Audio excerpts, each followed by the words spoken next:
When it comes to JoJo's, I think one of its most overlooked aspects is its female characters, or better yet, how well Araki has gotten at writing them over time. This isn't about them being a strong female character that can overpower any bad guy in sight like there is a Scarlet from Fairy Tail. What I'm referring to are more important elements of what makes a character so special, like them being more active, having actual depth and complexity, and more importance to the story itself without feeling like a mere plot device. This wasn't just about better writing, but about what kind of roles and impact female characters were allowed to have within this universe. Because with JoJo's being published in Weekly Shonen Jump, a magazine that was primarily aimed toward teenage boys, Araki was not only discouraged by his editors and the audience he had to appeal to, but also by his ability to depict and draw female characters well too. As you may already know, before Araki wrote Jojo's, he also wrote several short works beforehand, one of them being called George's Irene, a story that had a female protagonist who was an assassin. According to Araki, this work was experimental as he wanted to try drawing girls, but as he drew Irene, in his opinion, he wasn't capable of drawing girls, explaining further that at the time he just didn't understand them,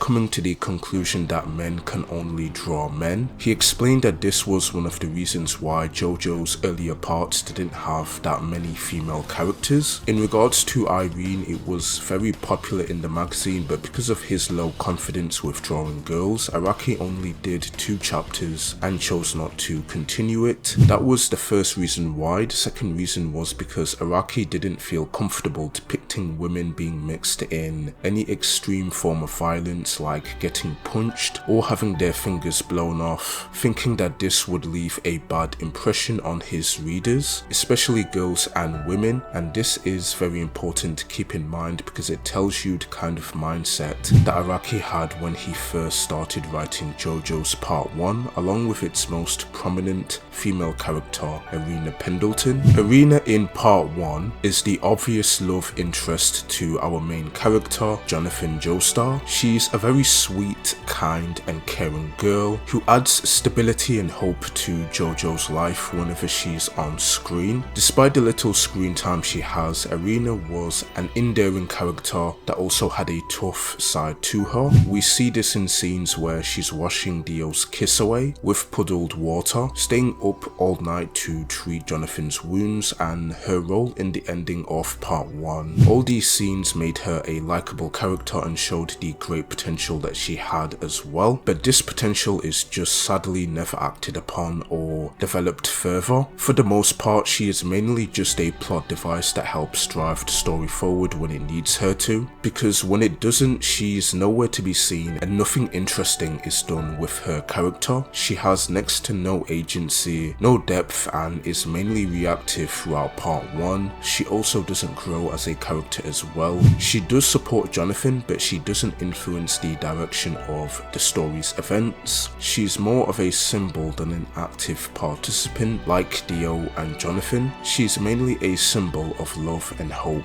It's not great, but yeah, this is pretty much our starting point. In Part 2, Irina is back, but this time as a grandmother to the grandson of Part 2's main character, Joseph Joestar. While her character isn't anything special in this part either, I do like how Araki was able to depict her as an elderly lady instead of the young girl or woman that she used to be, without sacrificing that tough side of her character that she tends to use to be very stern with her grandson. It's cool to see her character be depicted like this at a different point in her life, but with all of that being said, she is not the main female character of this part. That would instead be the lovely Lisa, who off the bat is immediately a clear improvement over Irina in Part 1. Unlike our main character, Irina, and just most of the characters in Part 2, Lisa is very skilled and experienced to a great degree when it comes to combat and the use of Hamon. She also serves as the mentor figure for this part as well, which is really cool and unique.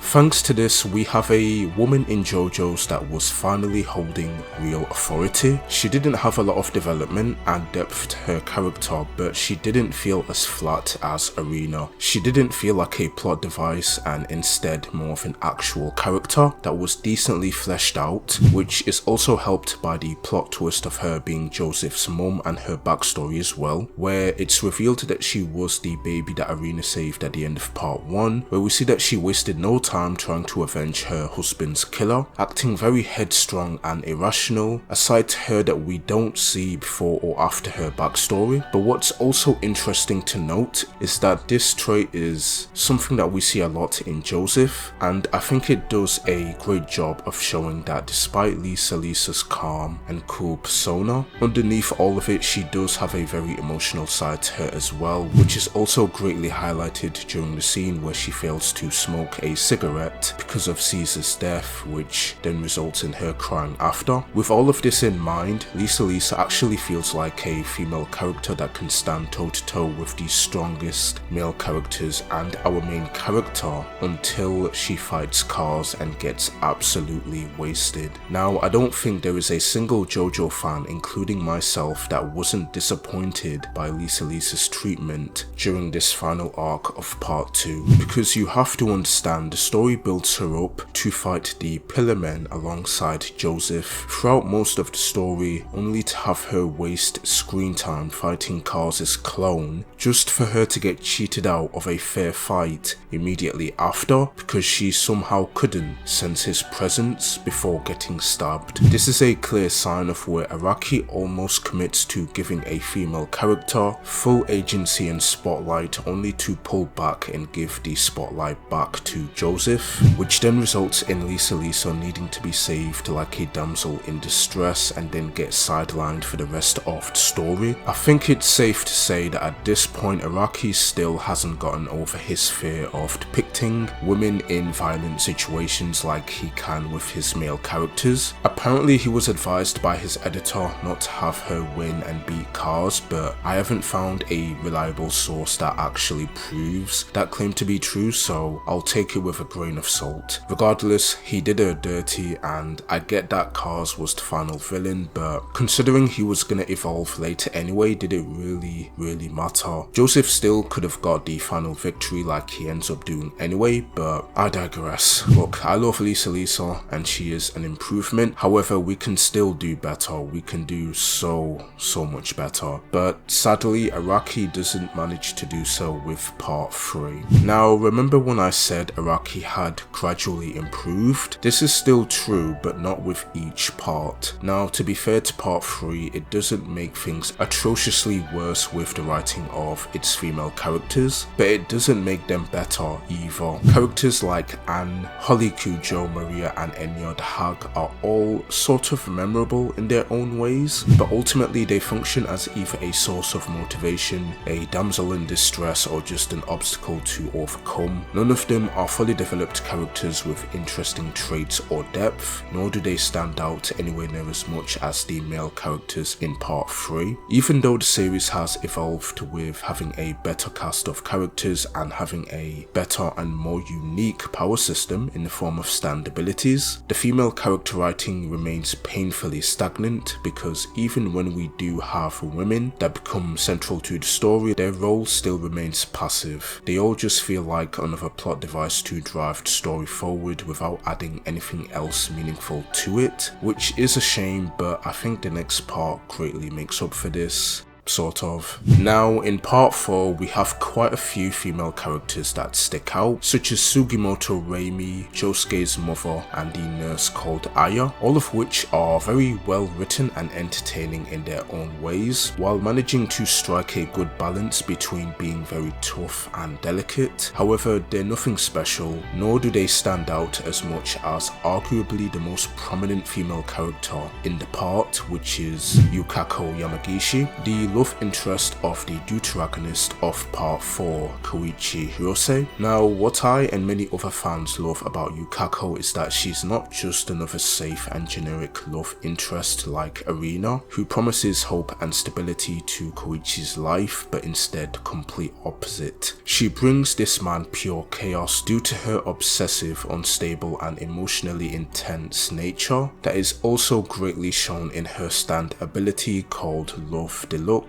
Despite the power of her stand, Koichi is eventually able to subdue Yukako after she kidnapped and forced him to live with her. But what's great is that after this encounter, her story doesn't just end there, and she isn't just reduced to a joke that you'd usually look back and laugh at. Instead, Araki has her grow and change as a character in the Yukako Dreams of Cinderella story arc, and it's through this arc that we see Araki for the first time give a female character real character development along with real agency and depth on a psychological level. It makes Yukako feel so much more human and relatable, especially when compared to the female characters in prior parts. Also, let's not forget that her character was so great that she literally created a whole character archetype, the yandere archetype, one that is very popular and heavily used in other anime and manga. Now, besides wanting to use part 4 as an opportunity to add more complexity and agency to his female characters, I think a big part of the reason why Araki was able to start writing female characters so well here is because of his wife. You see, Araki married his wife in 1990 and began part 4 in 1992 after part 3 ended, so by this point he would have gotten to know so much more about girls and women through his wife and his 2 daughters. And also, in regards to his wife, she is also a indirect inspiration for Yukako's character according to him, and this is all very important to mention because, as I mentioned earlier in the video, Araki had next to no confidence drawing girls or women even before starting Jojos because he just didn't understand them, which is understandable because while yes, men and women are for the most part very similar, but ultimately we each have traits both physically and mentally that make us very different, and Araki most likely just didn't have enough experience interacting with girls before his wife to get to properly understand them. He had twin sisters that he grew up with, but according to him, he didn't get along with them very well, to the point of literally referring to them as devils. Yeah, not a great start, is it? But anyways, yeah, his wife being a big reason for why his writing on female characters has improved this much is great to see. However, while Yukako is a great character, she still felt a bit lacking. You see, after her arc with Koichi, she kind of just stops mattering to the story and has next to no involvement with Yoshikage Kira, the main villain of Jojo's part 4. She's also not very involved in the second half of part 4 altogether. She's present here and there, but ultimately she's made to be no longer essential, and considering the power of her stand and what she is very capable of, it's very disappointing to me that Araki chose to just sideline her character like this for the rest of the part. There's even a moment with Kira where it's implied that Koichi wouldn't involve her or other women in the fight against him. On one hand, you can argue that this is just Koichi being a gentleman, you know, looking after his girlfriend or the women of Morio Town in general, but to me this feels less like a genuine character decision and more like Araki using this as an excuse to just push Yukako quietly to the side instead of utilizing her, which again I'm just not a fan of. She's proof that Araki can write complex female characters, but complexity alone just isn't enough, and this is where we move on to the next major female lead in the next part of Jojo's with none other than Trish Una.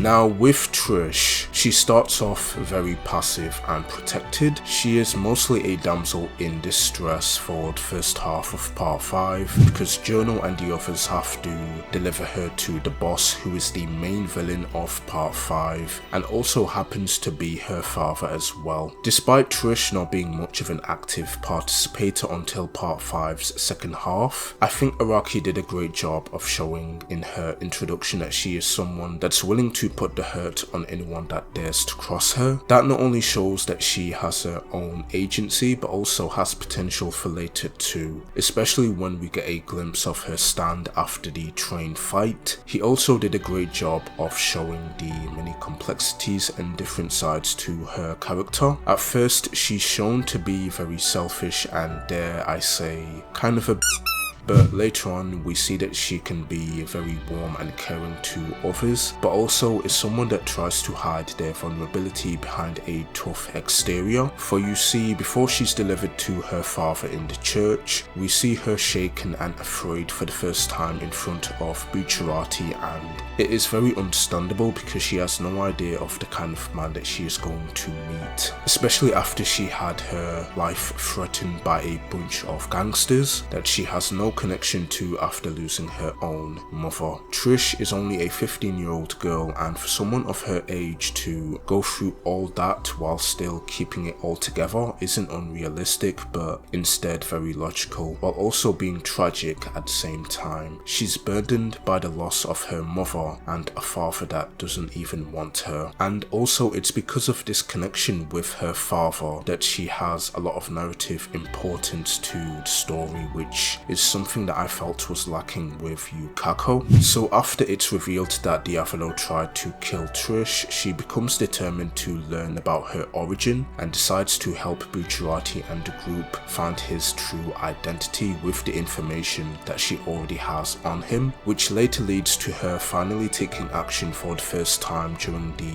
notorious BIG fight with her stand, Spice Girl, and it's during this fight that Trish finally stops being hesitant and scared, unlocking her dormant potential and becomes more confident in herself than ever before. And this development comes full circle during the final battle, where she not only gets in his way and rejects her father openly, but also stands up to him to show him that she won't let the burdened path that he has forced on her turn her away, but instead she will face it head on and overcome it, just like Bucciarati and the others. This does a great job of showing how much thematic relevance that she contributes within the story as well. Now, even with all that growth, narrative importance, thematic relevance and depth to her character, even I can admit that Trish still feels slightly held back as she develops quite late into the story and only has 2 fights, with one of them being the final battle. She is an amazing character and is definitely an improvement over Yukako for sure, but not by too much, because for a lot of the story that goes on in part 5, she was still being mostly protected rather than acting on her own accord. Again, she is amazing, but like the others, there is definitely room for improvement.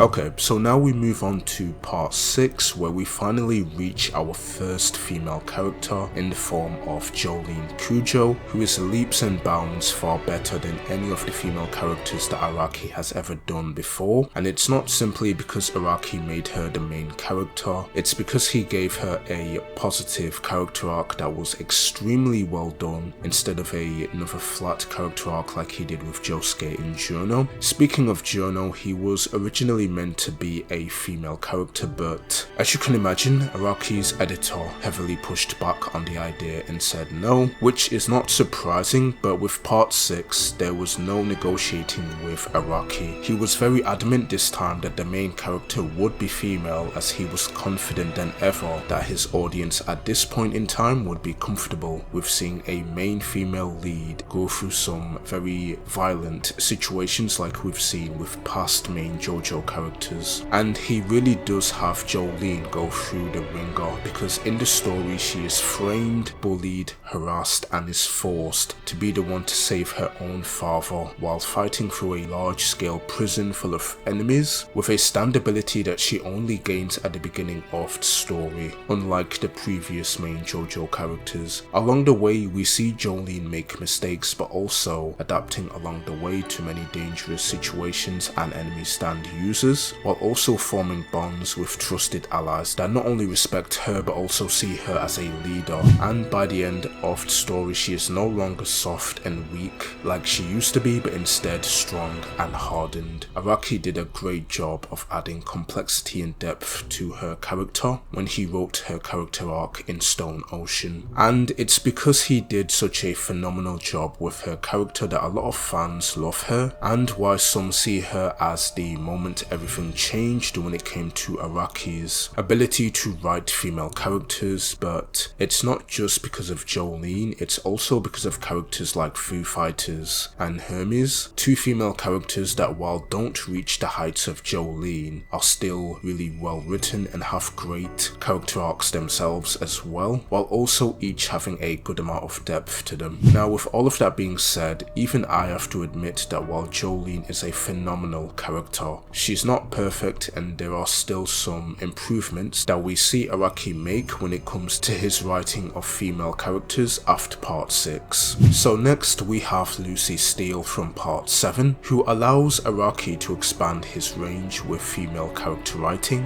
and do something else unique as opposed to what he has done before with Jolyne. You see, Lucy Steele is a 14-year-old girl who was forced to marry 53-year-old Stephen Steele, but, and this is a spoiler for those who have not read the manga by the way, Stephen only married Lucy so he could protect her from the mafia, as her own dad was gonna sell her off to them due to the family falling into a lot of debt. And the reason why Stephen even does this is because of Lucy herself. He wanted to repay her back because when she was a few years younger, she found him on the streets when he was broke, and she inspired him to run the idea of the steel ball race after overhearing him mumble about it. So without her, the story wouldn't even happen in the first place. But this isn't even what makes Lucy such an amazing character. It's what she willingly goes through in story to protect Stephen Steele, because after the race begins, she later finds out about Funny Valentine's true motives, fearing for her husband's safety in the process, which then later results in her teaming up with our main duo, Johnny and Gyro, to stop Funny Valentine. But despite this team up, Lucy's journey is still mostly solo throughout all of part 7,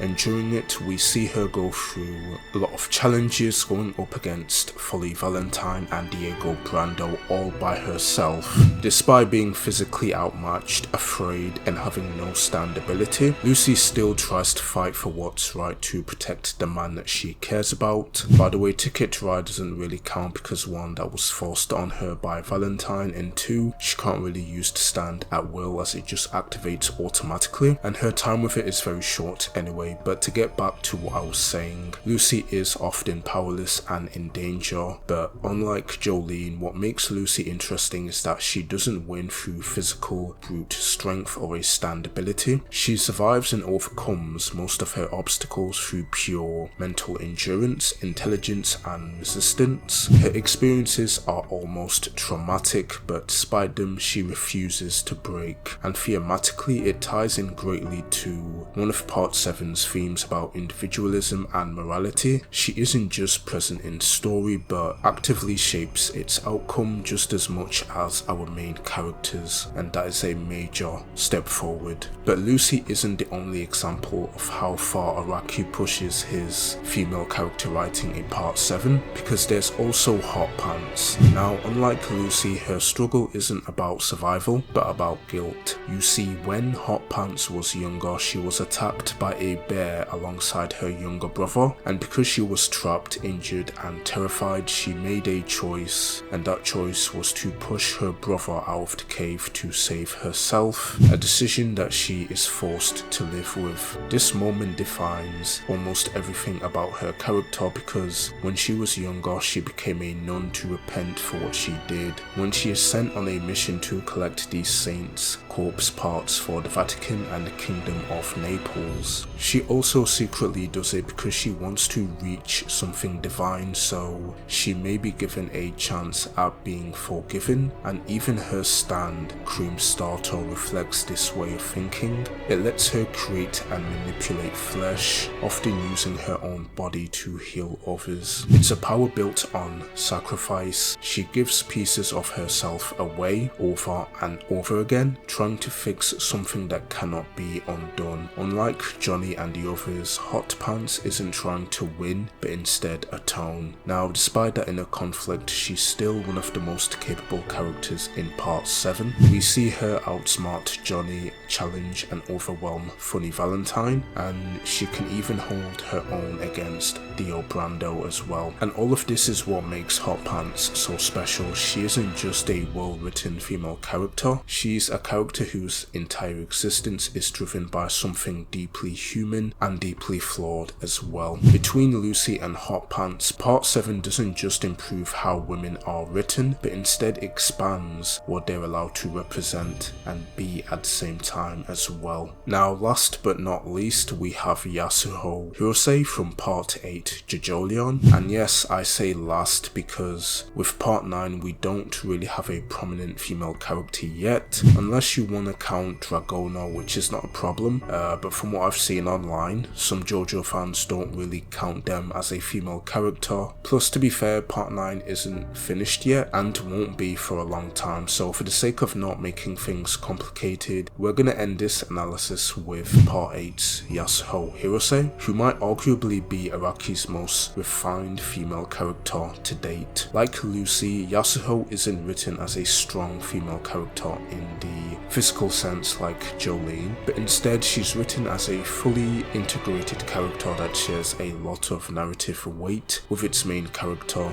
Josuke Higashikata, but also because of how Araki wrote her in Part 8, she often feels like the main character in this part, even more than Josuke himself. One of the reasons why is because of how she drives the investigation within story with her stand ability, Paisley Park. Also, as we read through Part 8, we learn that Yasuho is a very capable stand user who has emotional depth and her own inner conflict that she has to overcome during her character arc.